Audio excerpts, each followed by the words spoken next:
República Dominicana. 11 de mayo. Bienvenidos, bienvenidas al rumbo de la mañana. Gracias al ingeniero y analista Carlos Peña, que nos pasa el bastón de esta carrera de relevo desde las 6 hasta las 7. Abre las puertas de la mañana y las ventanas del rumbo para conectarnos con el país. Desde Telefuturo, Canal 23, esta estación Rumba 98.5 y Premium 101.1 para todo Santiago y el Cibao. Iniciamos a las 6 de la mañana con el hermano Carlos Peña y seguimos el equipo completo desde las 7 hasta las 10:30. Hace calor y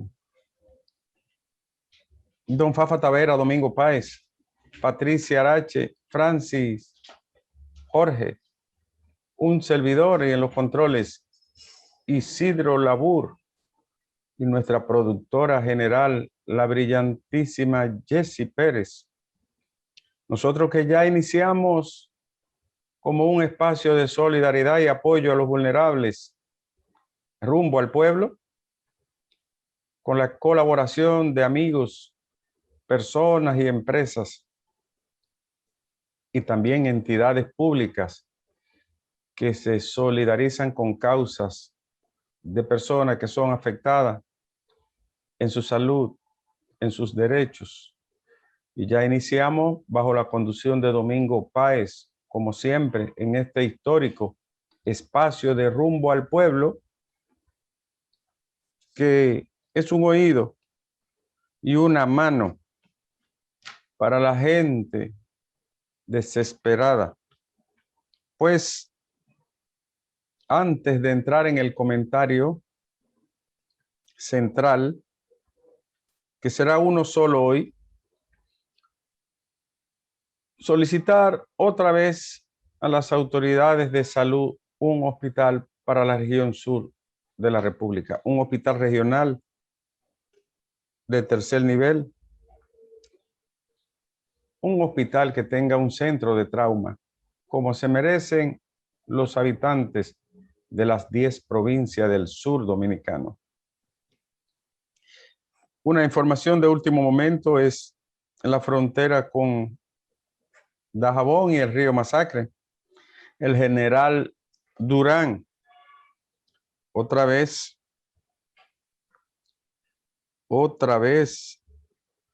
y ya son tantas veces, pero otra vez el general Durán, que dirige el CEFRON, ese cuerpo especializado para la seguridad fronteriza, agarra otra vez paquetes sorprendentes de cigarros, y eso es toda la semana. Y porque no sé por qué antes no ocurría así, si es que ahora están pasando más o es que agarran más. Toda la semana, un palo tras otro, 150,000 unidades de cigarrillos, pero no iban solas. 150,000 unidades de cigarrillos metidos de contrabando en una jipeta blanca y 50 libras de marihuana. Oigan bien, 50 libras de marihuana por el río Masacre. Eso ha sido detenido, apresada en Dajabón por el CEFRON y decomisada anoche y la madrugada de hoy. El general Durán en un trabajo verdaderamente respetable, muy respetable y efectivo en el CEFRON. Y hablando de respetable y efectivo, nos vamos a referir al caso que ocupa la atención del país, el llamado caso Coral u operativo Coral. Este caso ha sido conmovedor, tanto por los elementos involucrados y las figuras que presumiblemente participaron en hechos ilícitos, cuanto por la telaraña, la madeja, la maraña de actos y actividades conectadas y vinculadas que supuestamente han tipificado diferentes tipos penales o artículos del Código Penal que en este tiempo del proceso, en esta fase del proceso, que es la vista de la causa para conocer una medida de coerción, han sido ponderados como presupuestos muy sólidos para imponer a 5 de 6 personas la extrema de las medidas, la prisión preventiva. Prisión preventiva para 5 de 6 imputados. Ello traduce que méritos objetivos y suficientes fueron valorados tal cual establece la norma procesal de nuestra nación para que esa gente fuera privada de su libertad momentáneamente y enviada a una cárcel común del sistema penitenciario dominicano. En palabras llanas, los mandaron presos con prisión preventiva por las 3 variables o criterios que se toman en cuenta para la aplicación de la medida de coerción extrema, que es la prisión. En este caso, la fuga,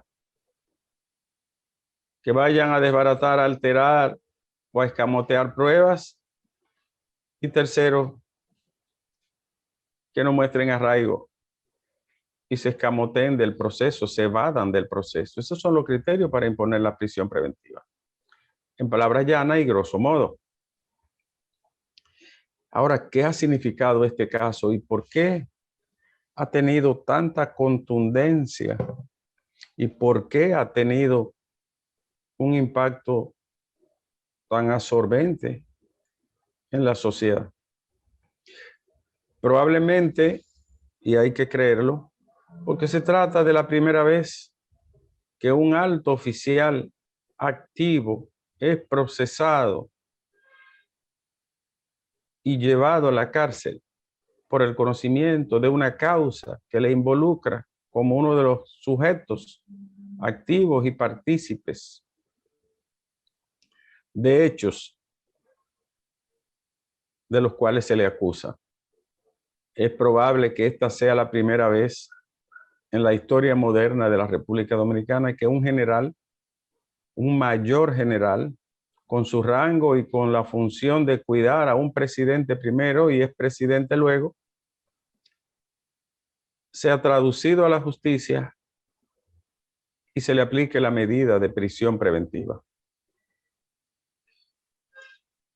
El derecho como norma y el derecho como poder punitivo tiene 2 lenguajes.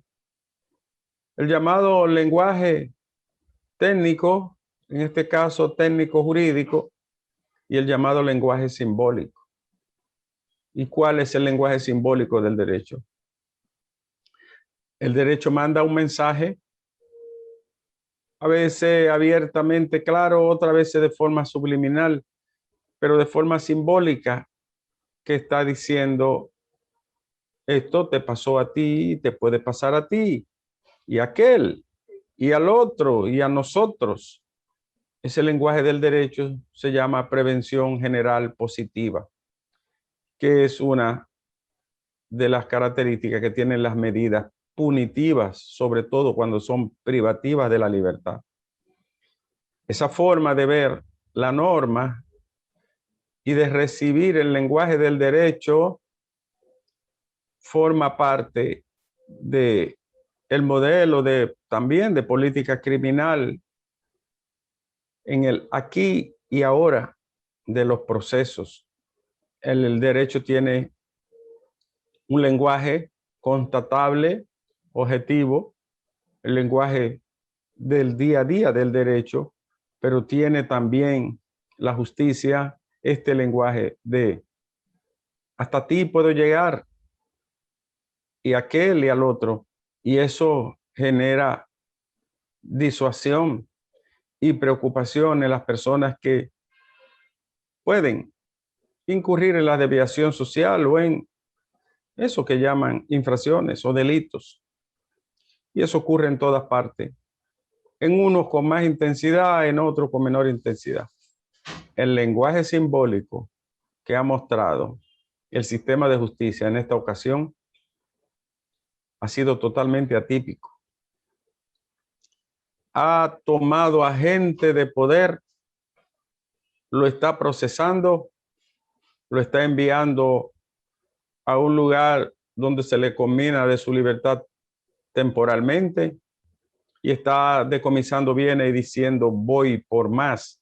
Y eso tiene un efecto poderoso, disuasivo y hasta preventivo, cuando se hace con sentido de justicia y apegado a los principios políticos criminales y a los principios procesales de la norma jurídica, la material y la procesal. En términos claros y más llanos, está diciendo a cualquiera le pueden asar sus batatas cuando la justicia se decide a actuar, siempre y cuando haya méritos para ello. Voy al grano del asunto. Y es una pregunta, porque como diría Martin Heidegger, el filósofo más importante del siglo XX, y uno de los 3 más importantes de la historia, dicen los sabios,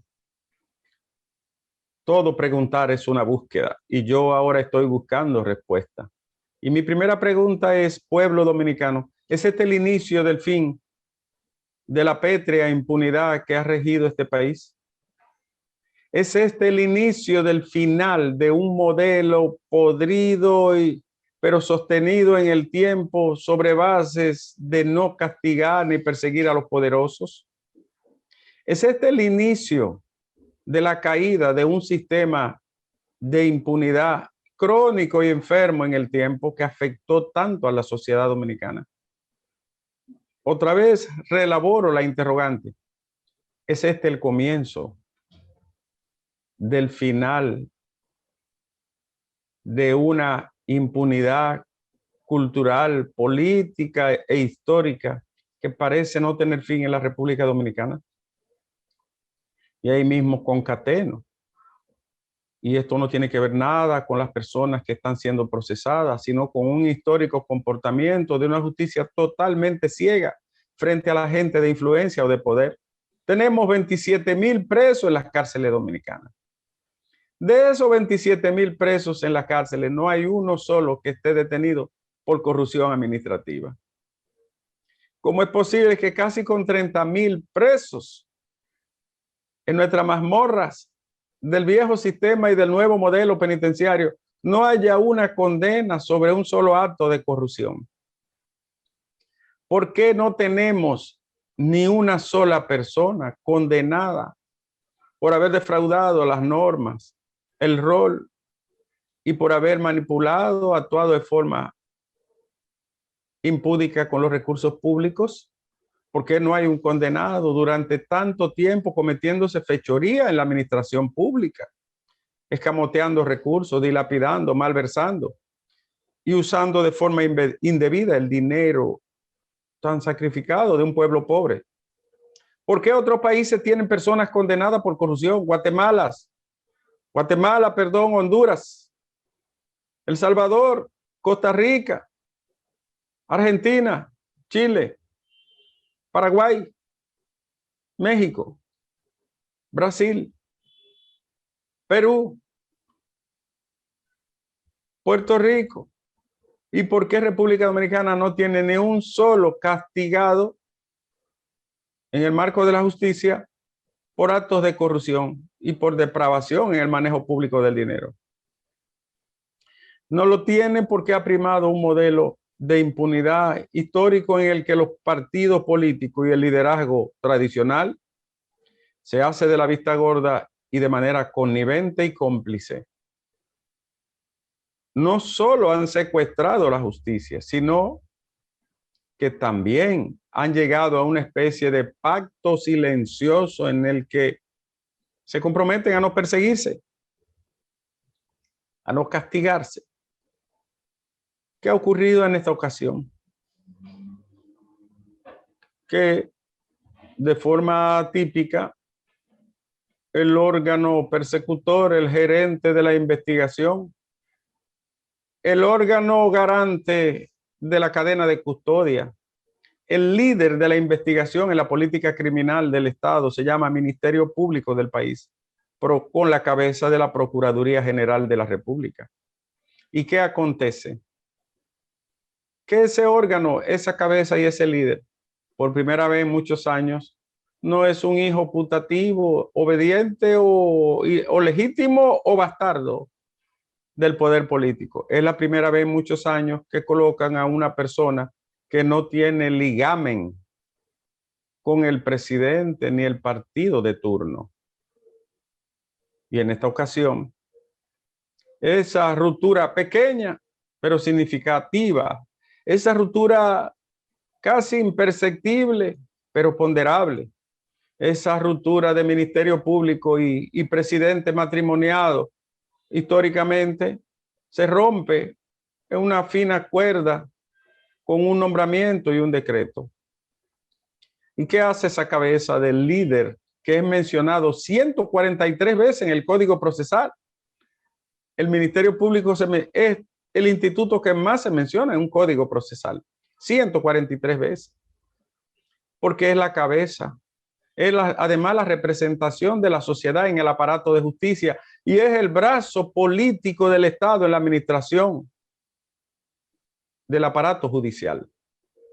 Ese Ministerio Público está enviando pequeños destellos y mensajes de que puede actuar sin amarras, sin sogas en la mano, sin estar maniatado al poder político. Y esa es una realidad de apuño que los dominicanos están observando por primera vez en mucho tiempo. Eso lógicamente tiene vulnerabilidades porque no tiene un anclaje constitucional garantizado por la ley suprema o por el mismo sistema normativo que permita una independencia financiera, una autonomía funcional y una ruptura eminentemente constatable con la política, porque siempre está bajo la disposición y la voluntad del ciudadano presidente que esté en el momento. Aún así, al colocar a Miriam Germán Brito en la Procuraduría General de la República, todo en este país sabíamos que por su desempeño, casi 40 años de historia en la judicatura, no iba a sentarse allí a hacer un papelazo. Y siempre y cuando contara, en algunos casos, con las evidencias, con los presupuestos y con los indicios suficientes, iba a actuar en bien del país, en órganos del Ministerio Público, en función de una sed social alargada en el tiempo de justicia que no pudo ser satisfecha por la impunidad. ¿Y qué ha hecho Miriam y el equipo que le acompaña? Encaminar acciones, poner en movimiento el principio de legalidad que rige la acción pública y caerle detrás algunos casos. Es tan grande la deuda de la justicia con nuestro país, es tan amplio este proceso impune, tan largo, tan prolongado, que es humanamente, materialmente imposible resolver todos los casos. Es fincar diente en cada uno de los casos, es imposible. Sin embargo, para mucha gente, y dentro de ello me cuento yo, este es el inicio de un proceso que probablemente resulte irreversible. La gente sabe que no se está relajando, ni jugando con su paciencia, ni con sus expectativas. Este caso, otros que sucedieron antes, que están en proceso esperando ser conocidos en tribunales, y otros que se están investigando y vienen por ahí. Están poniendo un límite, un borde a ese erial, a ese páramo, a ese terreno baldío de la impunidad. Y eso merece el respaldo de toda la sociedad dominicana. En el año 96 decía el entonces presidente electo Leonel Fernández que la impunidad se llevaba 30,000 millones de pesos al año. Quintupliquen eso, multiplíquenlo por 5 o 6 veces y encontrarán respuesta a un robo despiadado que se manifiesta en todos los órdenes, desde los ayuntamientos más pequeños hasta las grandes obras e inversiones del Estado Nacional. Búsquenlo uno por uno y se darán cuenta que el robo del dinero del pueblo es una cultura ya tolerada, permitida y estandarizada. Por lo tanto, estos esfuerzos tienen mucho valor simbólico y objetivo. Estos esfuerzos que hace el Ministerio Público del país no se habían visto en décadas. Nunca habían ocurrido en el pueblo dominicano. Nunca jamás.